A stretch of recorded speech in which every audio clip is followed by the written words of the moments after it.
Welcome back to Episode 2 of AI Solutions, The Pathway to Profit. In our last episode, we sketched out the battlefield. We looked at the foundational shift AI is bringing to the game. Now, let's get into real strategy. What I see constantly are teams getting excited because they can call an API from a big provider and think they've solved the problem. That's a delusion. Today, we're diving into the one concept that separates the winners from the eventual casualties. Your data is your moat. We're going to break down, piece by piece, why plugging into some generic model is a strategic dead end, and how the unique, messy, hard-won data you're already sitting on is the only thing that creates a real, lasting, competitive advantage in this new world. So let's walk through the temptation here, because it's immense. What I constantly see are smart teams getting drawn to the power of these ready-made AI services. And why wouldn't they? You have brilliant models from OpenAI, Anthropic, Google, not to mention a whole ecosystem of powerful open-source options. With just a few lines of code, you can have world-class AI running. The appeal is obvious, right? Deployment is incredibly fast, the initial cost is low, and you get access to billion-dollar research without needing a single PhD on your payroll. What I tell people is that it's like being able to buy a high-performance engine straight from the factory. It's a miracle of modern engineering. But here's the strategic question we have to grapple with. What happens when all your competitors can buy that exact same engine? And this is where we hit the first major strategic pitfall. What I call the commodity trap. You see, when every business in your sector starts using the same foundation models for, let's say, customer service bots or generating marketing copy, something predictable happens. All the outputs start to look and feel the same.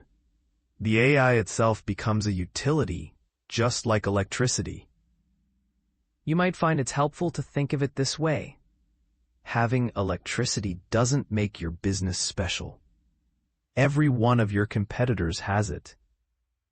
The differentiation doesn't come from using the utility, but from what you uniquely build with it. What I often see are teams getting stuck here, because they've mistaken access to the tool for a genuine strategy.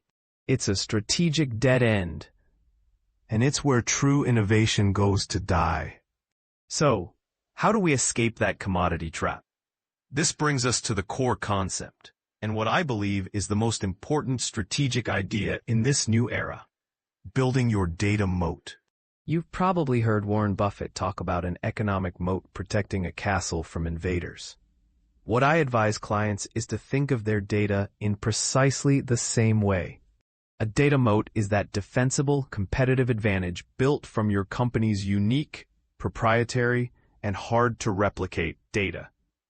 And let's be crystal clear, this isn't just any data. You might find that the real treasure is the rich contextual information about your customers, the specific details of your operations, and the deep knowledge of your domain that no one else on the planet has access to. That's your fortress. Let's make this tangible. What I often do is walk clients through a simple case study. Picture a logistics company. They've just implemented a powerful, off-the-shelf AI for route optimization. The model is good, but the results are just okay, marginal. You might find this happens because the AI is operating in a vacuum. It has no context that truck number 7 is scheduled for critical maintenance next week. It doesn't know that one driver has a 10-year history of being exceptionally good in icy conditions. And it certainly can't grasp the nuanced delivery window preferences of that one long-term client who accounts for 20% of their revenue. The result is a slight improvement, not the transformative efficiency they were sold on, because the model lacks the very data that makes their business unique.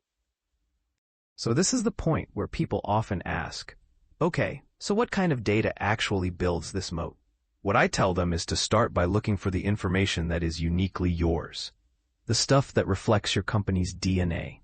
You might find, for example, a gold mine in years of customer support transcripts.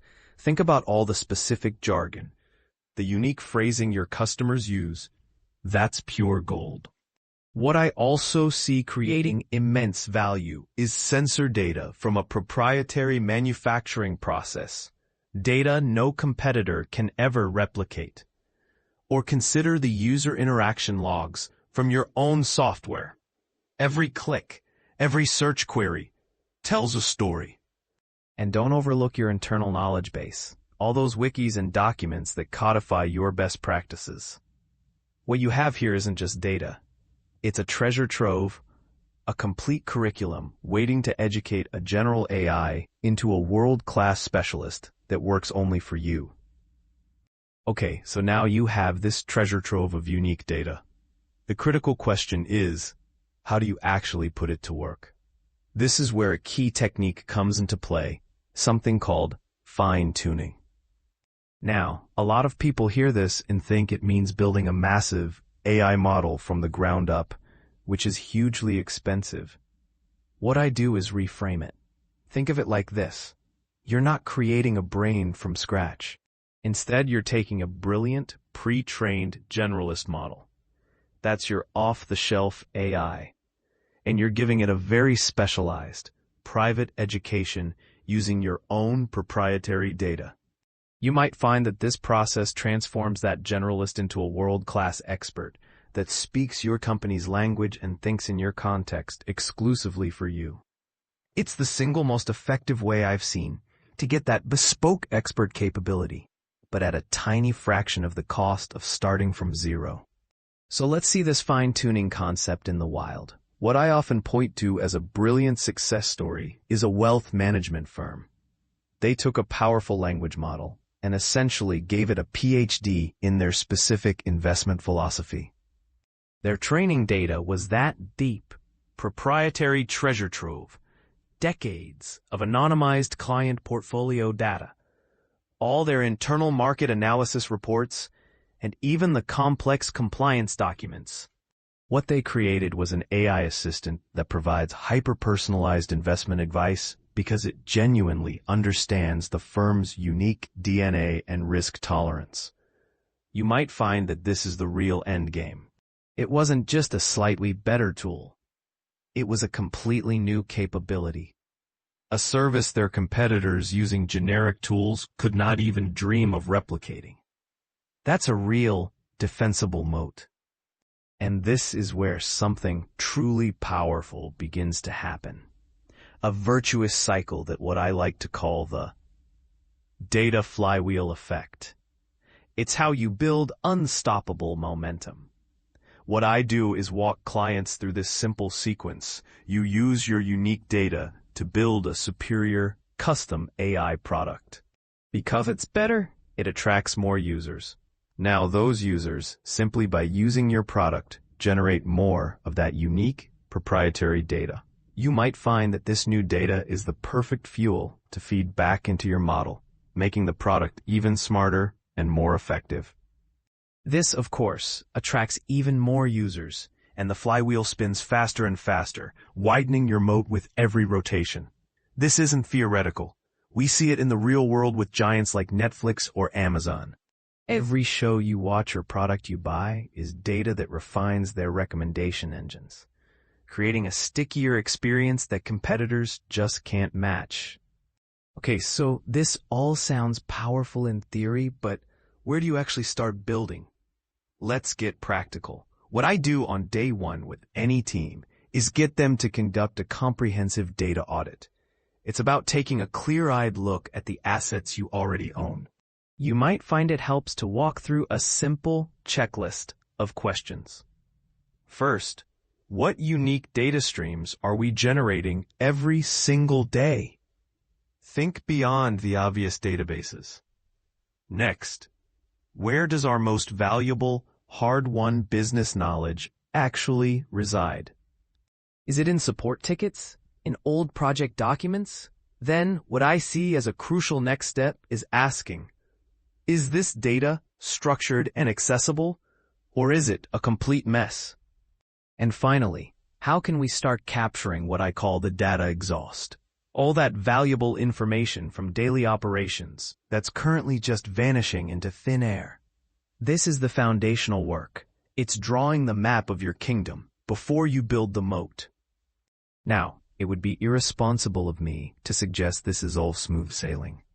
What I see is that teams who ignore the hurdles early on pay a heavy price later. You have the critical challenges of data privacy and complying with regulations like GDPR. Then there's the very real technical cost of cleaning, structuring, and storing these massive data sets, not to mention finding the talent to manage the whole process. So what I do is advise clients to think about a robust data governance framework from day one. You might find it's less about restriction and more about creating a safe, sustainable asset. It's the rulebook that allows you to mitigate these risks and build your moat on solid ground. So as we wrap up, what I want you to really take away from our conversation is this. Those powerful, off-the-shelf AI models are just the starting line, not the finish. They're a ticket to the game. You might find that what actually wins the game is the fuel you use, and that fuel is your unique, proprietary data. That's what creates a defensible, long-term competitive advantage. Your data moat. The most practical thing you can do right now is to start that data audit we walked through. Just begin mapping your assets today. Join us next time on AI Solutions, the Pathway to Profit, as we tackle the next crucial step in this journey, something I call the AI pilot purgatory, and we'll break down how to design a project that